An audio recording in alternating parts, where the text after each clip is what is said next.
Hi everybody, it's Wednesday. This is another one of those videos that, Sarah suggested that I should at least outline, and then I just didn't because I didn't feel like it, and my dog is trying to get my attention.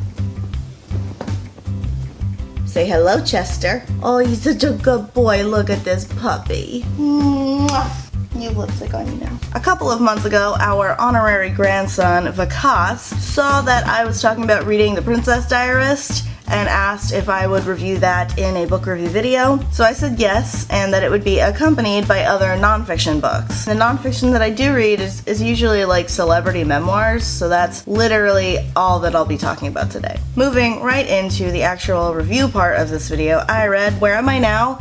True Stories of Girlhood and Accidental Fame by Meryl Wilson. I love Meryl Wilson, and she just happened to be in the Nostalgia Chicks review of Matilda because, as you can tell by the cover of this book, she played Matilda in the movie Matilda, based on the Roald Dahl book Matilda. Meryl Wilson is not only super funny, but so insightful. I cried probably every other chapter in this book.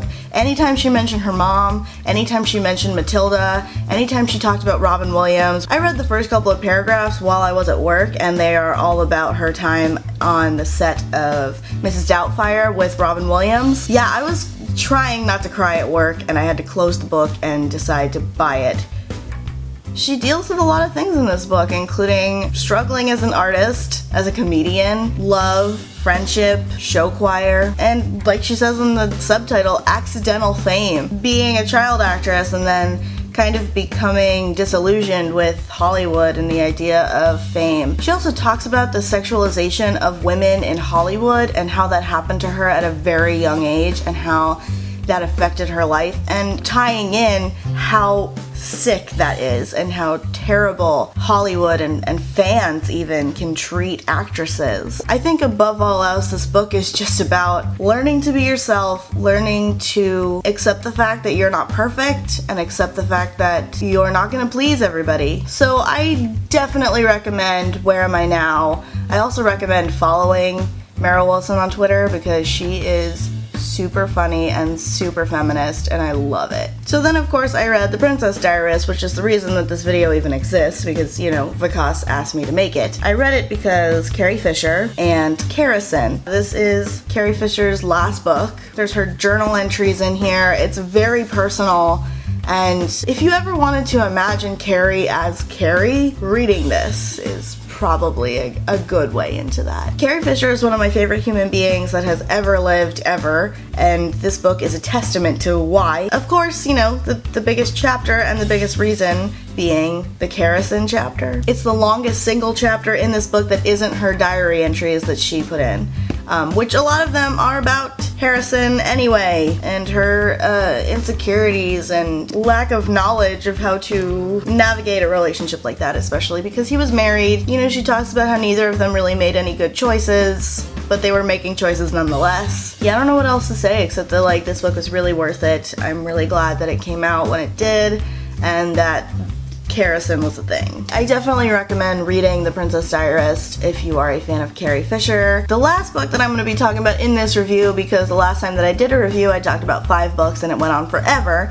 is Born a Crime by Trevor Noah, and it is signed.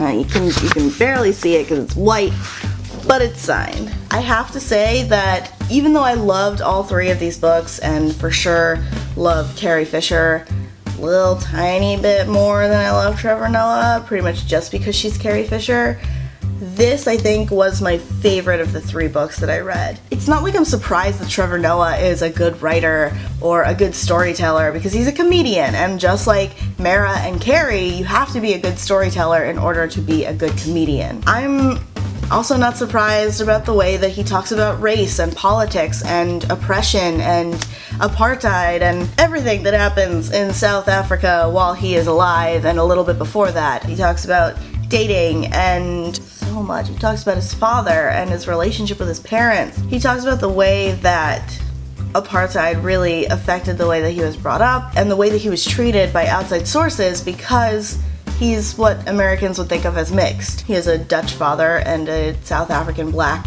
mother. It's just so interesting to see, and he tells it in such a complex way that you're sucked in. There's no choice. I really did love this book. I was very excited to get back to reading it every day. I totally recommend it, especially if you are a fan of Trevor Noah.